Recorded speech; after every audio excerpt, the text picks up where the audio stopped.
Cristo desafió con éxito la fuerza más poderosa en el mundo, el Imperio Romano. Lo crucificaron, pero no pudieron matarlo. Lo buscaron, pero no pudieron hallarlo. Él tenía una misión divina, la cual llevaría a cabo a toda costa.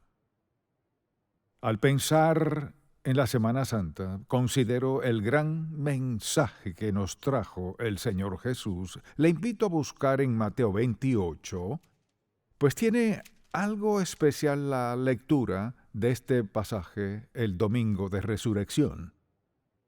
Desde el versículo 1 de Mateo capítulo 28, pasado el día de reposo al amanecer del primer día de la semana, vinieron María Magdalena y la otra María a ver el sepulcro, y hubo un gran terremoto, porque un ángel del Señor descendiendo del cielo y llegando removió la piedra y se sentó sobre ella. Y su aspecto era como un relámpago y su vestido blanco como la nieve. Y de miedo de él los guardas temblaron y se quedaron como muertos. Mas el ángel respondiendo dijo a las mujeres: no temáis vosotras, porque yo sé que buscáis, me parece increíble, escuche, yo sé que buscáis a Jesús, el que fue crucificado. Esta es la noticia, no está aquí, pues ha resucitado como dijo. Venid, ved el lugar donde fue puesto el Señor. Amén. Démosle un fuerte aplauso. La pregunta es, ¿cuál era la misión de Cristo? ¿Por qué vino? Vino a dar a conocer al Padre. En aquel entonces comprendían cómo era Dios hasta cierto punto.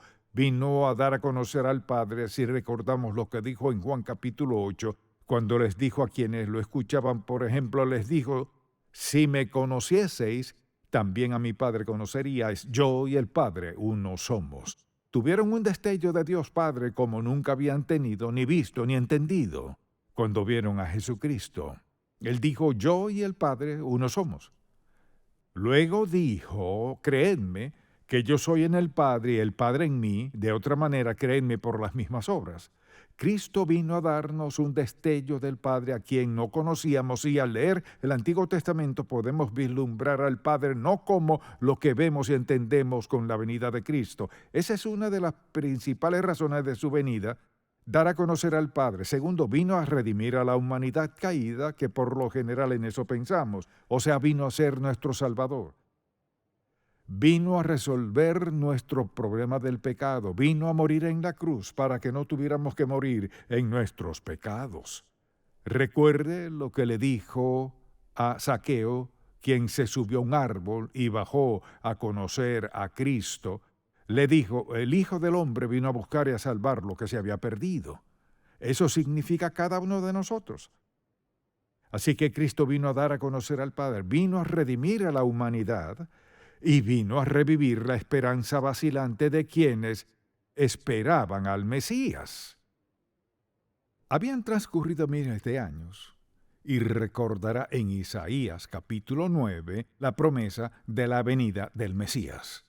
Cristo vino a cumplir esa gran promesa. Si recuerda, cuando Juan el Bautista entró en escena, presentó a Jesús.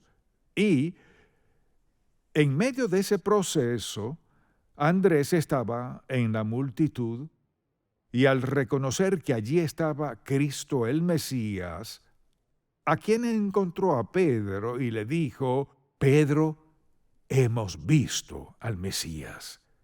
Entonces Cristo vino a dar a conocer al Padre, vino a redimir a la humanidad y vino a revivir la esperanza vacilante de que con el tiempo vendría el Mesías. Habían esperado al Mesías por cientos y cientos de años. Imagínese lo que debió haber sentido Pedro cuando Andrés le dijo: Pedro, encontramos al Mesías.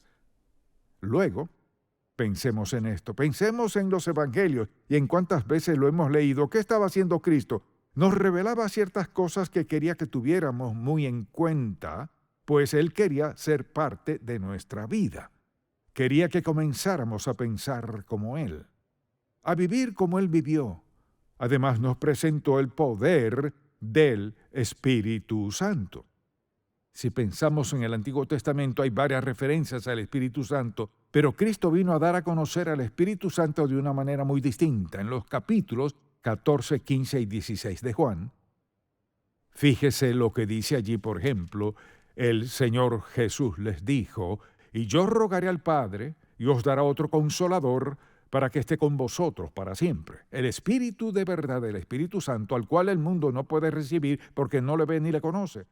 Pero vosotros le conocéis, porque mora con vosotros y estará en vosotros». Así pues, en los capítulos 14 al 16, Jesucristo habló mucho de quién era y por qué había venido, y de la obra en sí del Espíritu Santo. O sea, si lo piensa, todo creyente ha sido sellado por el Espíritu Santo de la promesa.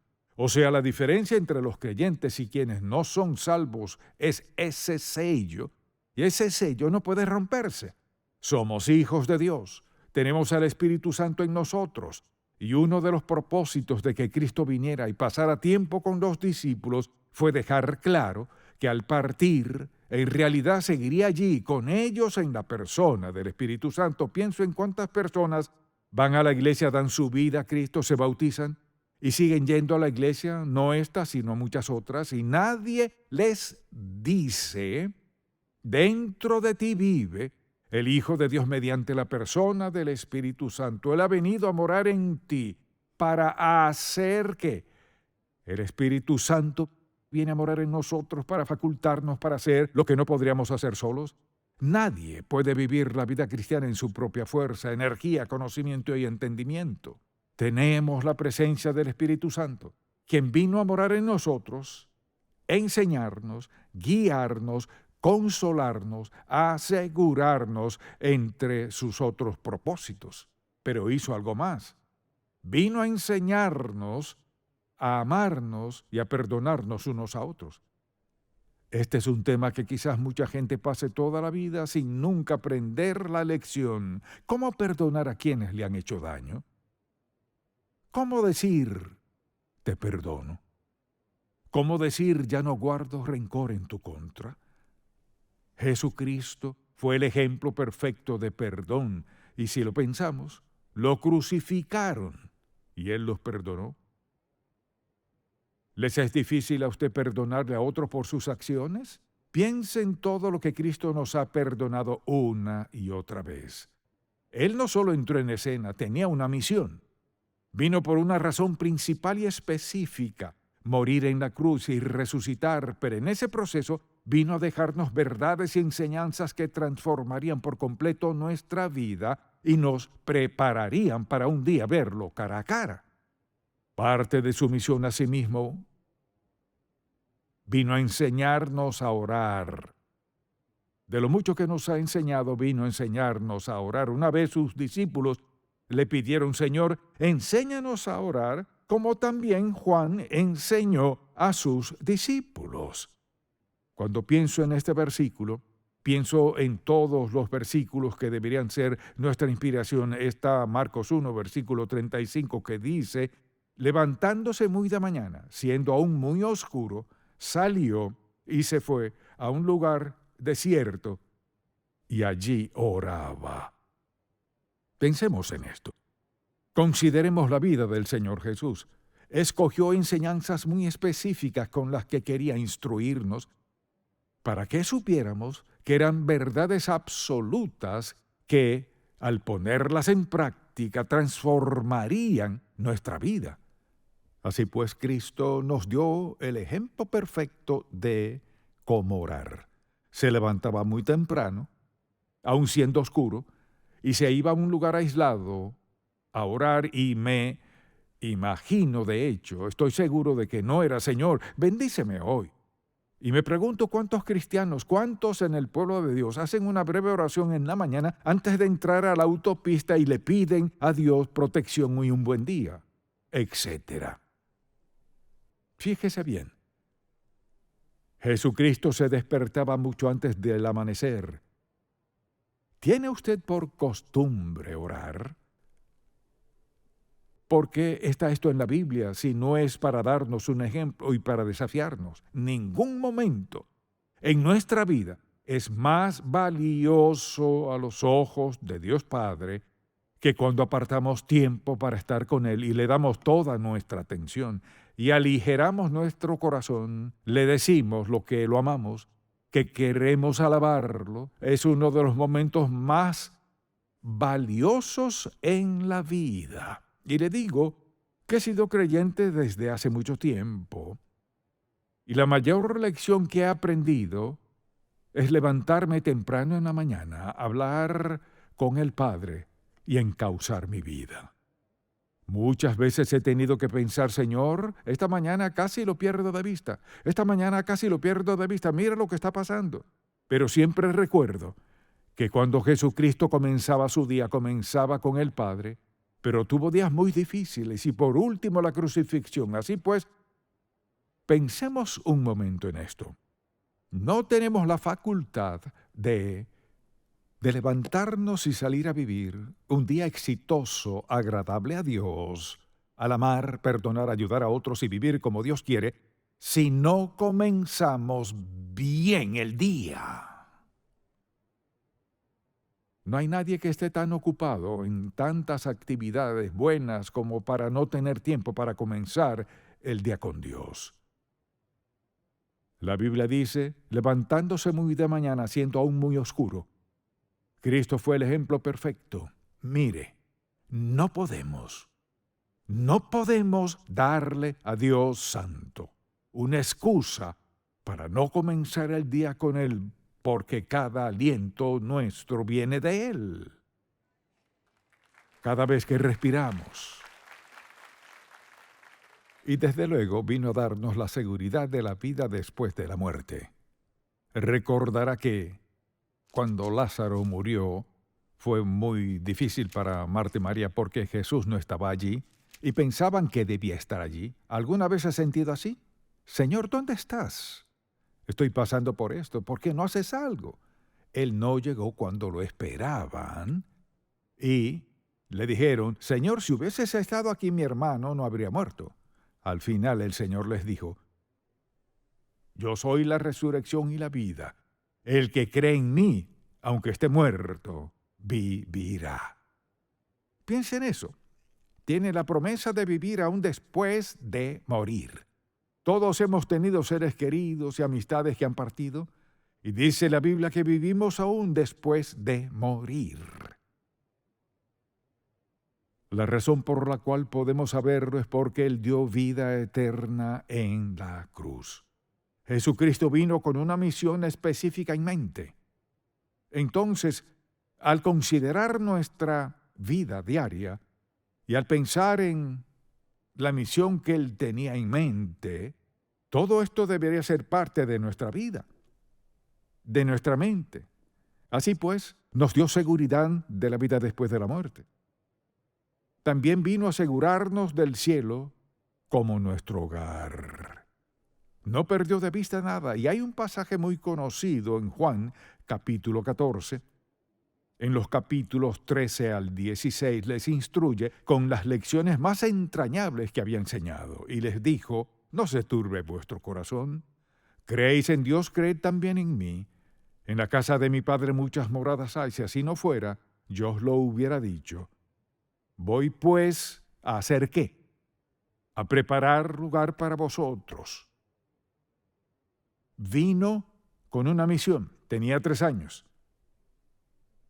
3 años para entrenar a 12 hombres. 3 años para impactar al mundo entero. Ha resucitado. Cristo ha resucitado. Y en el proceso de su resurrección cumplió su misión. Piensa en esto, han pasado 2000 años, ¿y qué pasó? No diría que Cristo fue un éxito en esta misión. Usted es salvo, esa es una de las evidencias de su éxito. Y no es salvo por solo hablar con Cristo, es salvo porque miles y miles de personas, desde que Cristo vino, han hablado a otros de Jesucristo hasta que por fin llegaron a usted y a mí, y ahora somos salvos. ¿Qué queremos hacer? Queremos hacer lo que dijo. Debemos ir, debemos hacer lo que nos dijo que hiciéramos, ir y compartir la verdad del Evangelio. Les dio la certeza de la vida después de la muerte, el cielo como hogar. Luego recuerde también lo que les dijo. Dijo en el capítulo 24 de Mateo, veamos un momento, Mateo 24, llegaba al final de los tiempos y hablaba del futuro. En el capítulo 24, versículo 42 dice, velad pues porque no sabéis a qué hora ha de venir vuestro Señor, pero sabed esto, que si el padre de familia supiese a qué hora el ladrón habría de venir, velaría y no dejaría minar su casa. Por tanto, también vosotros, mucha atención, estad preparados, porque el Hijo del Hombre vendrá a la hora que no pensáis. A menudo pienso en eso, me pregunto, Señor, creo que vienes hoy tan ocupado. ¿Acaso estoy esperándote hoy? Mire, parte de su misión era prepararnos para morir. Parte de su misión era prepararnos para su venida. Y dice, vendrá la hora que no pensáis, ya sea en singular en su vida o la mía o la del mundo entero. Cristo tenía una misión y no pudieron detenerlo. No fue una misión larga. No fue como los profetas del Antiguo Testamento que vivían y vivían y vivían. En 3 años llevó a cabo su misión. Fue profeta, evangelista, el Hijo de Dios, el Rey de Reyes y el Señor de Señores. ¿Acaso no diría que logró su misión? Amén.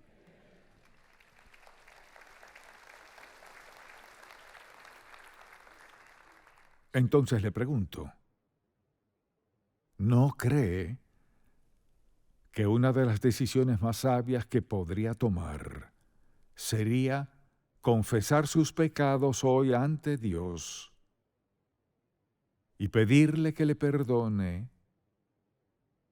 y aceptar a Cristo como su Salvador personal?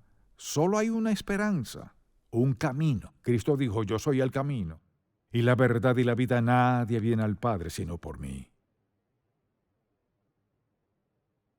¿No cree que sería sabio responder a la misión de Cristo?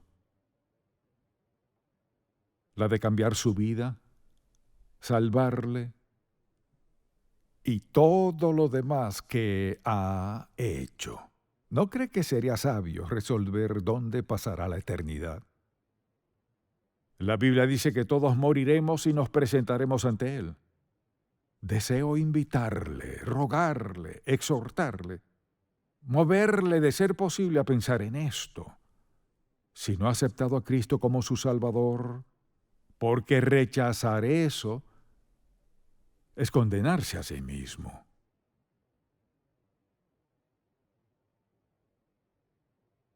Está establecido para los hombres que mueran una sola vez y después de esto, el juicio. Quizás diga, bueno, no sé, es indiferente lo que piense. Está establecido para los hombres que mueran una sola vez y después de esto el juicio. ¿Cómo se prepara para esto? Le diré cómo. Cristo fue a la cruz, dio su vida, derramó su sangre. La Biblia nos enseña que su sangre, su muerte, fue la paga por nuestro pecado. ¿Estaría dispuesto a pedirle hoy a Dios perdón por su pecado? ¿Le pediría que le perdone y le limpie? ¿Le pediría que le tome para sí? No porque lo merezca, sino porque por esa razón vino, porque le tenía en mente. ¿Estaría dispuesto a confesarle a Dios que ha vivido en pecado hasta ahora y que hoy acepta a Cristo como su Salvador personal? En una sola oración. Si no ha orado, ni sabe bien qué decir, haré una oración que cambiará su vida, si la hace con todo su corazón. Oremos. Padre Celestial, te confieso que soy pecador. He pecado contra ti. Te he ignorado. Quería vivir a mi manera. Pero hoy he escuchado tu palabra. Te pido que perdones mi pecado. Creo que la muerte de Cristo en la cruz pagó toda mi deuda de pecado. Y lo acepto como mi Salvador personal y te entrego mi vida. En el nombre de Jesús. Amén. Si hizo esa oración, su nombre acaba de escribirse en el libro del Cordero.